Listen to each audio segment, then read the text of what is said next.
آپ کسی جادوگر کو اس کی سالگرہ پر کیا تحفہ دے سکتے ہیں؟ ویسے تو وہ ہر چیز ہی حاصل کر سکتا ہے.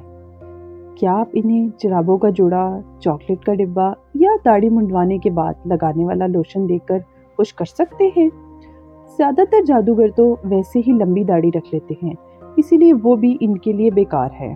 ہاں، انہیں خوش کرنے کے لیے کوئی تحفہ دینا ہو تو ان کے جادو کی صلاحیتوں کو بڑھانے والی کوئی چیز دی جا سکتی ہے، جیسے کوئی منتروں والی کتاب یا کوئی جادو کا کفکیر جو کسی جادوئی محلول کو حل کرنے میں مدد دے سکے.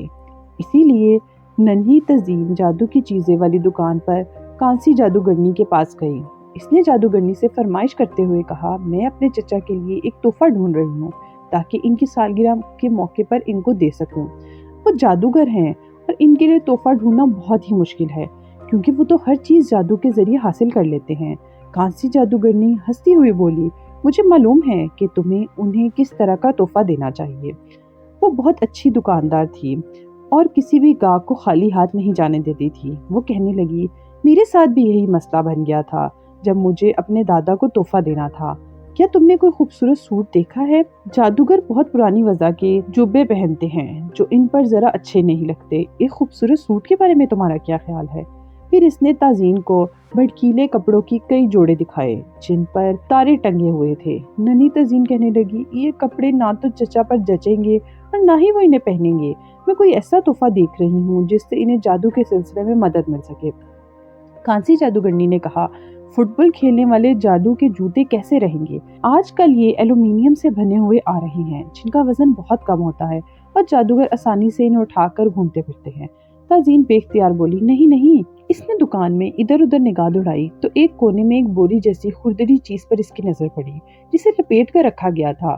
اس نے کانسی جادوگرنی سے بہت ادب سے پوچھا، یہ کیا ہے؟ کانسی جادوگرنی نے بڑی تیزی سے کلین کی تہیں کھولی. وہ بوری نما چیز اصل میں کلین تھی. کلین کا ایک چھوٹا کونا پھٹا ہوا تھا جیسے کسی چوہے نے کترا ہوا ہو. کلین کے رنگ مدھم ہو چکے تھے. کانسی کہنے لگی، جیسا کہ تم دیکھ رہی ہو اس کے اچھے دن جا چکے ہیں، اسی لیے تم اگر اسے خریدنا چاہو تو میں اس کی قیمت میں بہت کمی کر دوں گی. اس طرح کے نئے کلین کی قیمت تو کوئی بادشاہ ہی ادا کر سکتا ہے.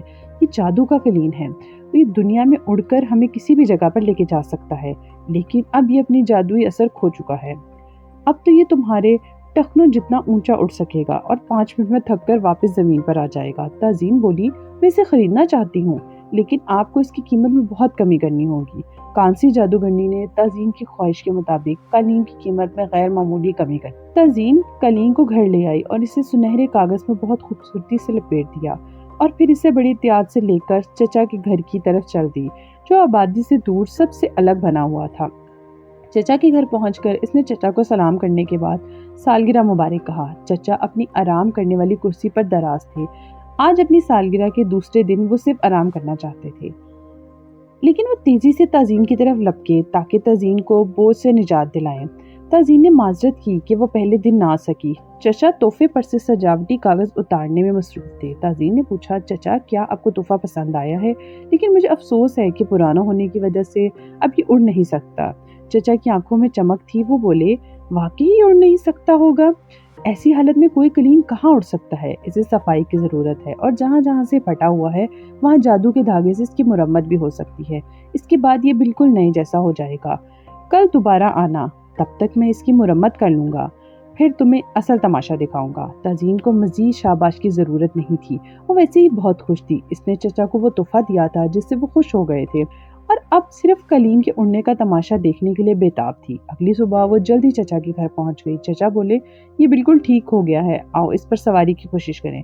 تازین کا خیال تھا کہ شاید کلین اس کا اور چچا کا بوجھ اکٹھا نہیں اٹھا سکے گا، لیکن جب وہ کلین پر سوار ہوئی تو ایسا لگا جیسے وہ کسی طاقتور گھوڑے کی پیٹھ پر سوار ہو گئی ہو. چچا نے پوچھا، کیا تم تیار ہو؟ اسے مضبوطی سے پکڑ لو، شروع میں ہو سکتا ہے یہ کچھ شرارت بھی کرے. واقعی کچھ دیر میں کلین جیسے بے چین ہونے لگا، اچھل کود کی، لیکن پھر انہیں لے کر ہوا میں بلند ہو گیا اور کمرے سے باہر نکل گیا. ہوا کے شور کی وجہ سے تازین زور سے بولی، ہم کہاں جا رہے ہیں؟ چچا بولے، جہاں ہمارا دل چاہے، ہمیں صرف سوچنا ہے اور یہ اس پر عمل کرے گا. تازین نے فوراً ساحل سمندر کا سوچا جہاں وہ پہلے بھی جا چکی تھی. تبھی کلین نے لٹو کی طرح گھومنا شروع کر دیا. چکروں کی وجہ سے تازین کا سر بھی گھومنے لگا. اس کا دل چاہا کہ وہ کلین سے اتر جائے.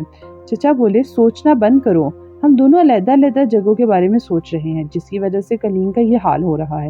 تازین کا سر اتنی زور سے چکرا رہا تھا کہ وہ سوچ بھی نہیں سکتی تھی۔ تبھی کلیم نے چکر کھانا بند کیا اور شمال کی طرف اڑنے لگا۔ چچا بولے، میری شروع سے خواہش تھی کہ بحر منجمن شمالی کی سیر کروں، لیکن ٹھنڈی جگہوں پر جادو کرنے کے لیے بڑا زور لگانا پڑتا ہے۔ میں پہلے اسی لیے وہاں نہیں جا سکا۔ تازین اعتراض کرتے ہوئے بولی، لیکن چچا وہاں تو سردی ہوگی۔ چچا بولے، تم فکر نہ کرو۔ پھر وہ تھوڑا سا بدبدائے تو ان کے جسموں پر گرم کپڑے آ گئے۔ بحر منجمن شمالی تک جب وہ پہنچے تو تھوڑا سا مایوس ہوئے۔ وہاں ہر طرف برفیلے میدان تھے۔ تازین بولی، مجھے تو امید تھی کہ مجھے یہاں برفانی بھالو ملیں گے۔ چچا بولے، میں نے بھی یہی سوچا تھا، لیکن چلو اب گھر جانے کا وقت ہو گیا ہے۔ اب کیونکہ وہ دونوں گھر جانے کا سوچ رہے تھے، اس لیے کلیم نے واپسی کا سفر بہت تیزی سے طے کیا۔ جلدی وہ چچا کے گھر پہنچ گئے۔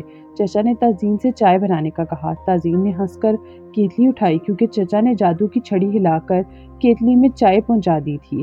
لیکن تبھی بدقسمتی سے کلیم نے ایک انگڑائی سی لی تو تازین کے ہاتھ سے کیتلی چھوٹ گئی اور ساری چائے کلیم پر جا گری۔